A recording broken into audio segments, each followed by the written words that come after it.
Today's Sunday, April 10th, and the budget was just passed, or at least temporarily passed. The president will be signing it in a day or two. Why don't I have an opinion about it? Here's what happened. We cut a whopping $30-some billion, which is approximately 2%, give or take, 2%, 3%, not really important, out of what we already owe.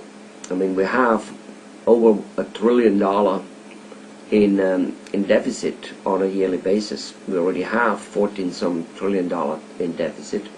The total budget is only about 5-some trillion. Anyway, so you cut approximately 2%.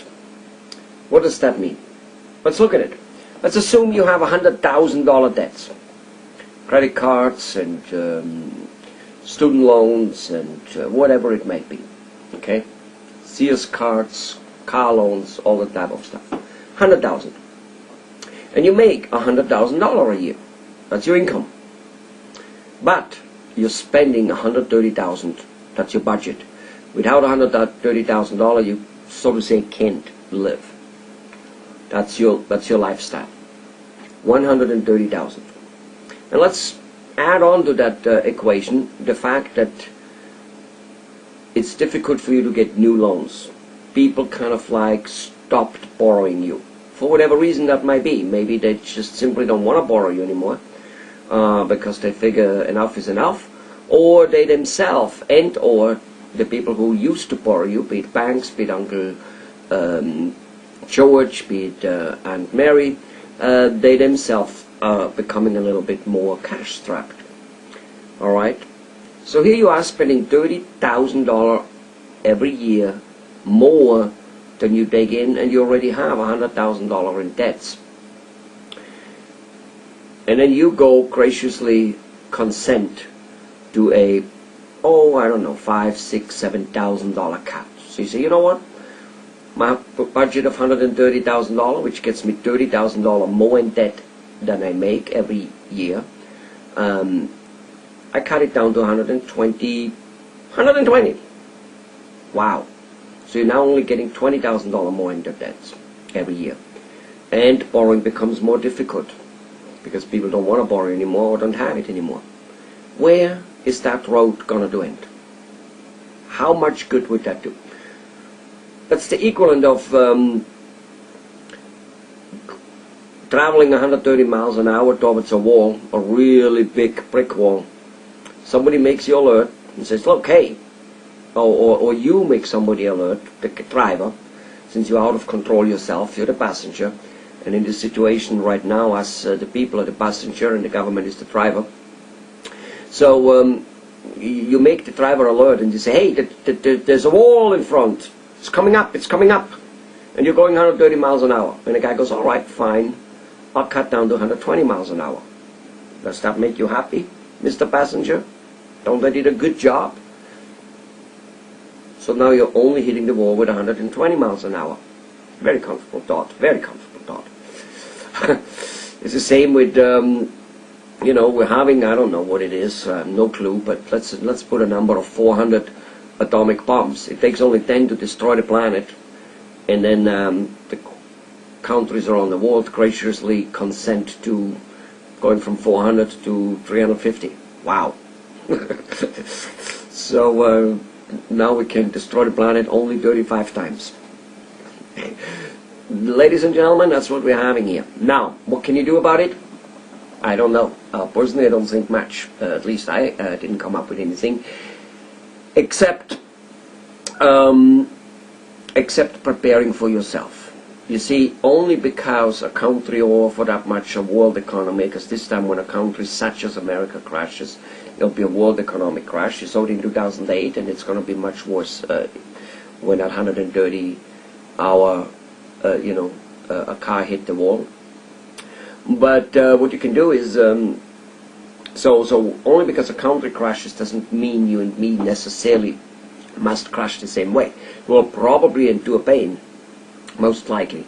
And at the same token, just as much as we potentially can crash also and can also endure some pain, but not as much as the whole country does or the whole world does, so can we actually come out ahead of the game. It is a proven fact that through any bad times, recession, any time when there is some type of disaster happening, whichever way it is coming about, that there are people who do somehow the right thing during the disaster and or have prepared themselves, and by doing so really come out shining afterwards. I guess when the going gets tough, the tough get going. So, ladies and gentlemen, what can you do? Number one, okay, you've got to learn how to promote and sell your product or service. And if you have a job, start learning on how to promote something you know, whatever that might be. That might have something to do with your current job, and it might totally not have anything to do with your current job. Learn that, figure that out. You may want to watch one of my other videos where getting fired is the best thing that could possibly happen to you, getting fired now, because that means you're going to be prepared, so to say. Your muscles are ready to move when all shit hits the fan. You're not surprised, and you're a little bit better prepared, taking care of yourself, that is. So learn how to promote and sell your service, whether that's plumbing service, whether that's seamstress, whether that's being a doctor, dentist, as I work with many of those doctors and dentists. The second thing you need to do is make sure that you start stocking up. Two major areas you need to stock up. Number one is food. A couple, 2-3 years. Why a couple, 2-3 years? Do I think that 2-3 years is what's how long it will last? First of all, it doesn't matter what I think, because I might be, and hopefully for all purpose, I'm wrong with my whole painting the picture of what's going to happen. Maybe we're not running with 130 miles an hour towards a wall, and that would be good for all of us. But just in case we are, so you want to have 2-3 years of food, because even though it most likely will not last 2-3 years, and the economy will adjust in a new way of creating food and everything, and money will be created one way or the other way, but you'll have neighbors, and you've got to take care of them, at least to a certain degree. You're going to be very, very sad turning away the neighbor with his 3-year-old kid in tow. So, have more. It's not that expensive.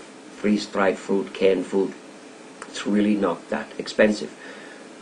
Every few years, if nothing happens, donate it to the Salvation Army. Wonderful. And get a new one. Alright. Number two, you want to stock up on inventory on things you sell and or need to provide your service, like a dentist, Novocaine, a plumber, probably some, copper pipes, name it, whatever.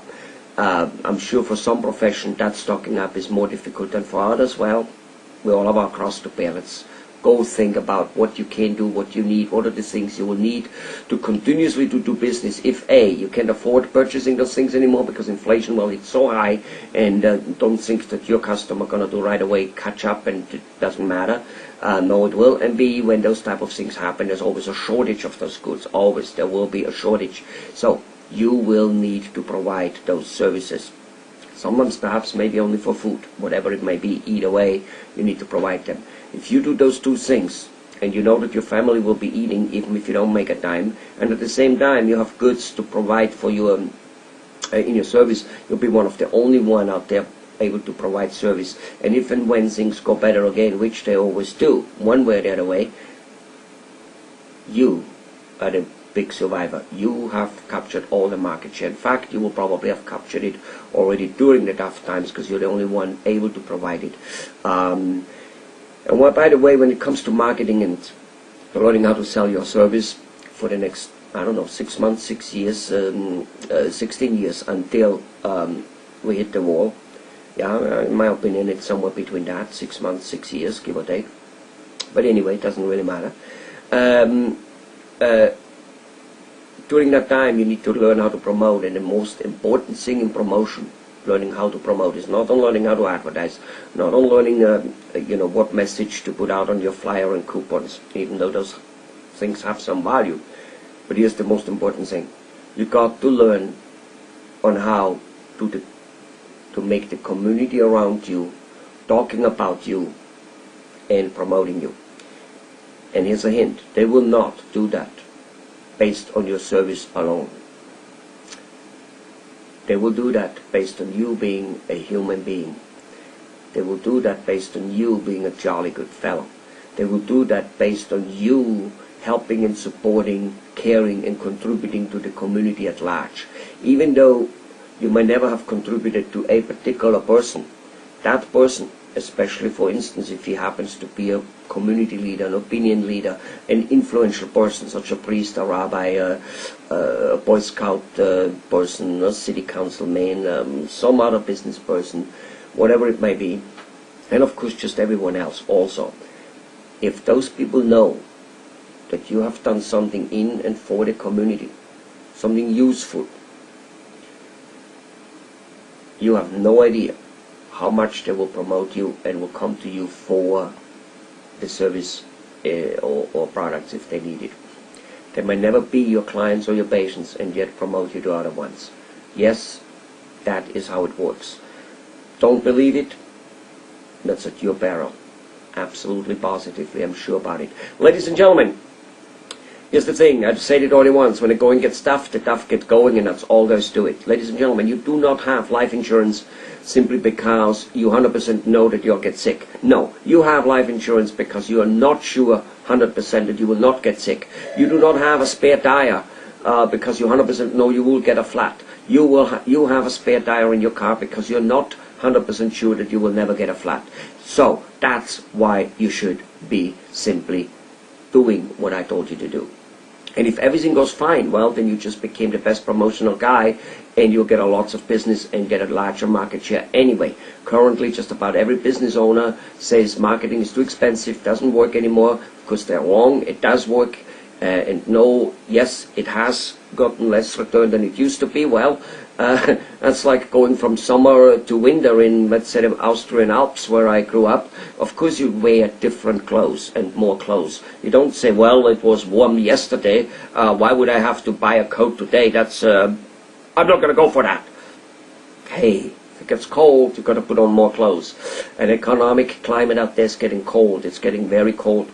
Most of your business owners, most of your dentists haven't been able to save up money during the last 10 to 15 years when the economy was probably the best it will ever have been in our generation and in our lifetime. And you have not been able to get yourself in a retirement fund, kind of like easy rolling, it doesn't matter anymore. Well, most of you in the last 2 years where it has gotten bad started struggling with money. So what about if that lasts another few years? Ladies and gentlemen, you better learn how to put on a coat. You better go and get that coat, and that's where marketing. And if the economy turns around much better and faster than we thought, because some wise and bright kid came up with something which spurs the economy, like 20 years ago the internet, somebody comes up with something like that, be it in the energy sector or whatever it is, well, fine, maybe nothing will happen. Great, beautiful, wonderful, either way. Whether the country gets rich as an overall or gets poor as an overall, it doesn't mean you will get rich if the country does well. You already know that. And it doesn't mean that you have to get poor and suffer that much when the country gets well. All right. Tomorrow morning, ladies and gentlemen, okay, the price of freedom, by the way, the price of freedom is constant willingness to fight back. Constant willingness to fight back. And tomorrow morning, let me give you another story. In Africa, every morning, a gazelle, you know, those fast-moving animals, wakes up, and that fast-moving animal knows that she has to run faster than the fastest lion, otherwise she'll be eaten. Yes, and in Africa, every morning, a lion wakes up, and he knows that he has to run faster than the slowest gazelle out there, because otherwise, what? He will be starving. So, ladies and gentlemen, doctors, business owners, employees, employers, tomorrow morning, when the sun gets up, your butt better be running. Bye-bye.